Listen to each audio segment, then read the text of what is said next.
Estamos hablando de Pablo Gutiérrez, experto en liderazgo, gestión y motivación de equipos, director del Observatorio Humano de la Asociación Española del Retail. Bienvenido, Pablo. Muchas gracias. Y David Ordiales, otro viejo conocido, ¿no? Lo de viejo es simplemente un tema de colaboración, director de Organización Recursos Humanos de FNAC España. Pues, ¿de qué vais a hablar hoy? Pues un palabra que nos vais a explicar cuando habláis de Employer Branding para la primera línea. Lo que a mí me interesa es la segunda frase, ¿no? Estrategia a largo plazo para ser reconocidos como empleadores de referencia. Menudo reto, ¿verdad? Los retailers. Pues Sin duda. Adelante. Pues vamos a por ello. Me ha encantado la frase que han dicho antes los compañeros de que en las empresas hay guerra de talento, guerra por captar el talento. Yo sinceramente creo que es así. El employer branding, como decía Cristina, es un término que se acogió en los años 90 y un poco lo que mide es la reputación que tienen las empresas como marca empleadora, ¿no? Y todo lo que, pues bueno, esa cultura, ese propósito hace que podamos captar, como decíamos antes, el mejor talento y sobre todo también fidelizar a la gente talentosa que tenemos en la compañía, y eso es un poco de lo que vamos a hablar con David Ordiales, que es el director de Recursos Humanos de FNAC.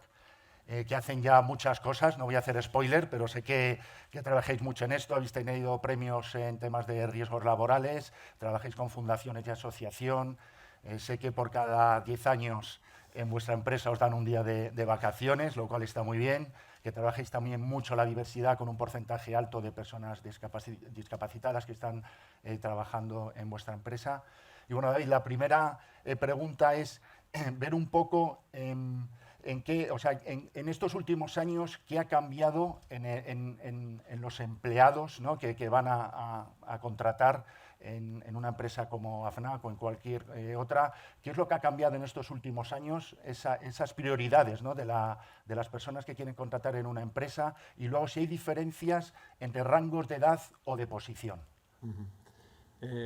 Bueno, buenos días y gracias, Pablo.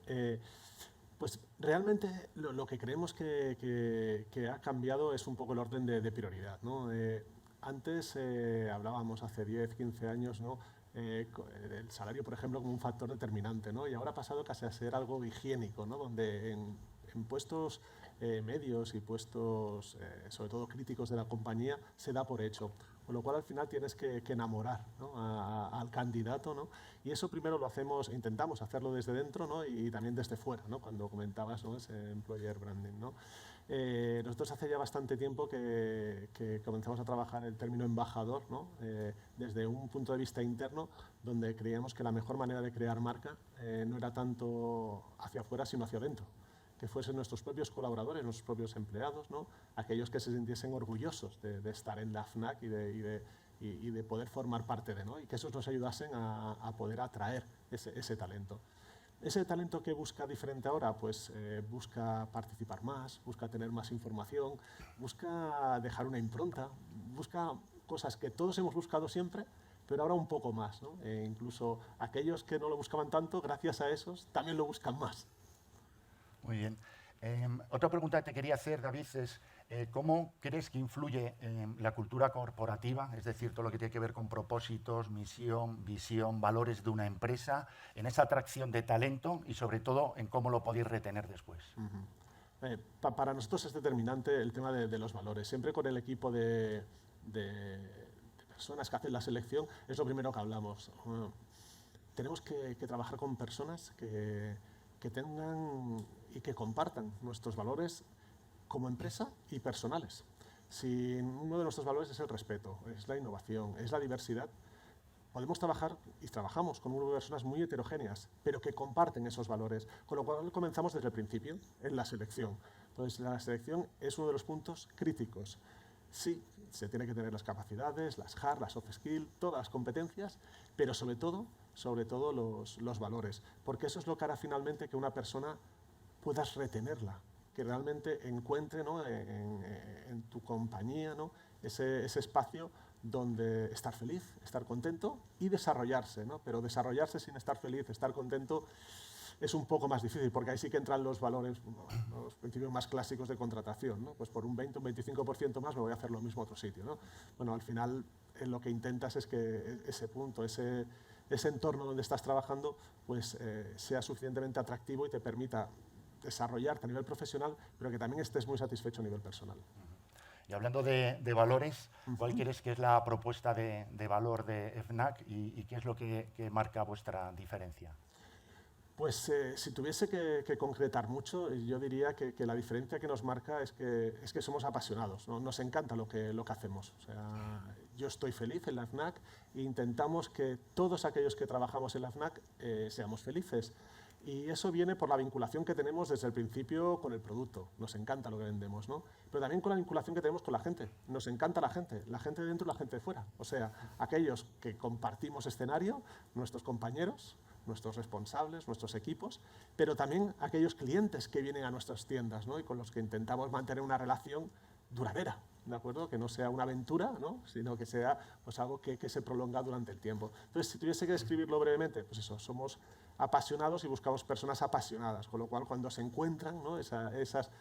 Tú tienes la pasión y vas en un entorno donde lo hay, creemos que es ahí donde más podemos ser algo más diferentes. Y en torno a esa pasión, David, ¿cuál crees que, o sea, cómo trabajáis para que vuestros empleados sean embajadores de vuestra marca? Bueno, primero conociendo cuántos tenemos, ¿de acuerdo? Porque a veces pensamos, ¿no? que tenemos muchos, tenemos pocos, ¿no? Bueno, lo que hacemos es, nosotros mediante un índice, lo medimos mensualmente y lo vamos trabajando en pequeños equipos y grupos de trabajo, tanto lo que son cuestiones mucho más locales y más sencillas, como aquellas que tienen un ámbito mucho más amplio. Pero una vez ya sabemos cuántos tenemos, a partir de ahí vemos cómo podemos tener más. Y en ese cómo podemos tener más es donde digo que entran todas esas iniciativas que en muchos casos, preguntando, recogiendo la información, no es tan difícil actuar sobre ellas, porque pueden ser, por ejemplo, pues, el tener determinada información que complementa tu día a día y que a lo mejor tú piensas como responsable pues, que no es vinculante para tu actividad, pero la persona le puede ayudar a entender, ¿vale? A comprender un ámbito mucho más amplio, que a lo mejor para su futuro inmediato no es necesario, pero sí para ese desarrollo, ¿no? Y eso no tiene ningún coste. Entonces, hay muchas iniciativas que no son complejas, que no son difíciles y que sí que te pueden aportar ese plus. ¿Y cómo medís que esa estrategia que estáis haciendo está funcionando o si tenéis que hacer pequeños cambios o variaciones de la misma? Pues nosotros tenemos el NPS externo, como muchas compañías, y el NPS interno, ¿de acuerdo? En ese Net Promotion Score interno vamos midiendo las iniciativas que hacemos y el resultado que tenemos de las mismas. Y a partir de ahí pues vamos reformulando y vamos adaptándonos. Es lo que tiene ser una empresa no ni muy grande ni muy pequeña. Al final tienes cierta agilidad para la toma de decisiones, donde puede haber un +2, no hay un +5 para una decisión que afecte a 2.000 personas. Y eso también nos permite, aparte de recabar la información, ser rápidos, ¿no? y poder actuar sobre ella, ver si funciona o no y volver a adaptar, porque a veces no acertamos a la primera ni a la segunda. A veces interpretamos, pero no hemos acertado, pero nos damos cuenta al mes siguiente y volvemos a proponer o a cambiar. ¿Y cuáles crees, David, que son las best practices de AFNAC en cuanto a marca empleadora? ¿Qué cosas crees que se pueden extrapolar o dar ideas al resto?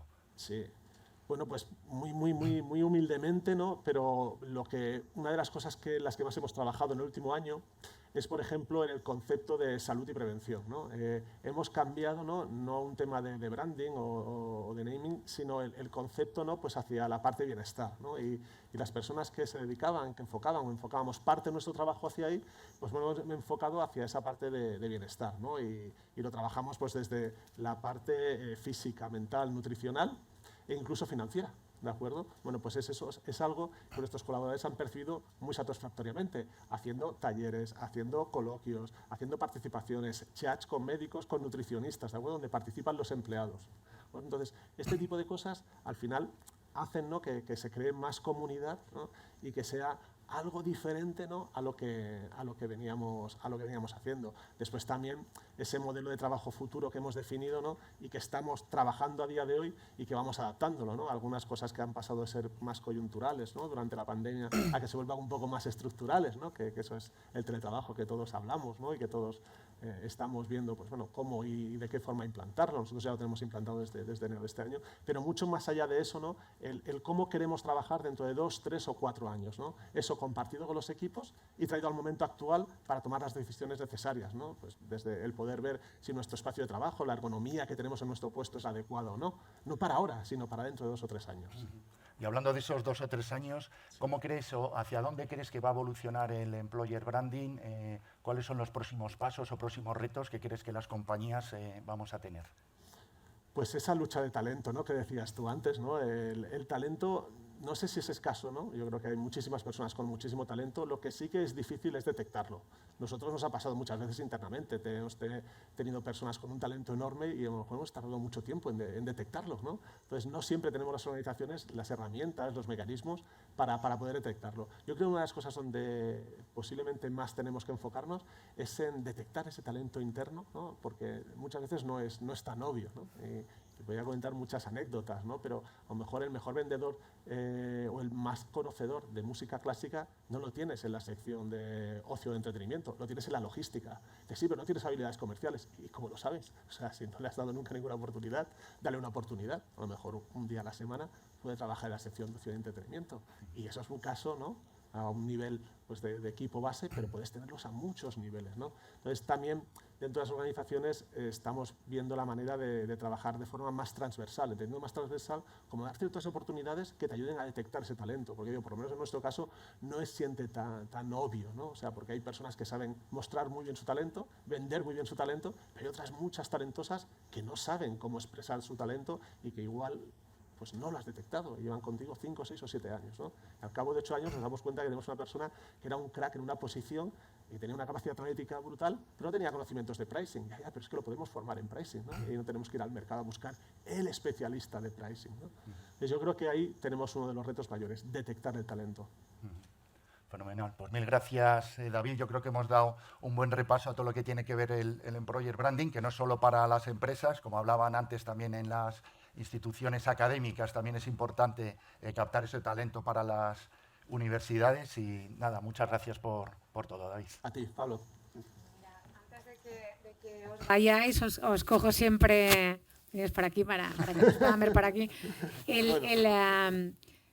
El año pasado hicimos, como os decía, primera edición de Universidad y Retail. Esta es la segunda edición y en el segundo bloque, que vamos a ver ahora mismo, en el siguiente bloque, corregimos un fallo técnico. El que toma decisiones se equivoca y la experiencia va funcionando así. Traemos y damos espacio en esta segunda edición a los chavales, a las generaciones, a los estudiantes, porque siempre mostrábamos universidades, escuelas de negocios, empresas, compañías, empresas que hacen tecnología para los recursos humanos, bla, bla, bla, bla, pero el capital, ¿no? El capital humano, las personas que luego efectivamente pues moldeáis, ¿no? como plastilina, ¿no? Dentro de vuestra casa. ¿Cómo veis las nuevas generaciones vosotros? Porque escuchamos cosas a veces muy buenas, a veces no tan buenas. Y hoy que tenemos aquí a chavales que vais a ver ahora, ¿cómo lo veis? ¿Arranco? Venga, arranca. Yo muy bien. Opinión personal, ¿eh? Esto es aquí Yo muy bien, realmente muy bien. O sea, yo creo que nos están aportando y nos están ayudando al necesario cambio. O sea, todos nos las damos siempre de que somos flexibles, adaptables, que cambiamos, nos adaptamos y tal. Pero yo creo que todo aquello que te empuja no te hace crecer. Y yo creo que las personas que incorporamos, ¿no? Antes lo comentaba con una compañera, hace nada entrevistaba a una persona para un puesto de marketing, ¿no? Y salí enamorado profesionalmente de esa persona, ¿vale?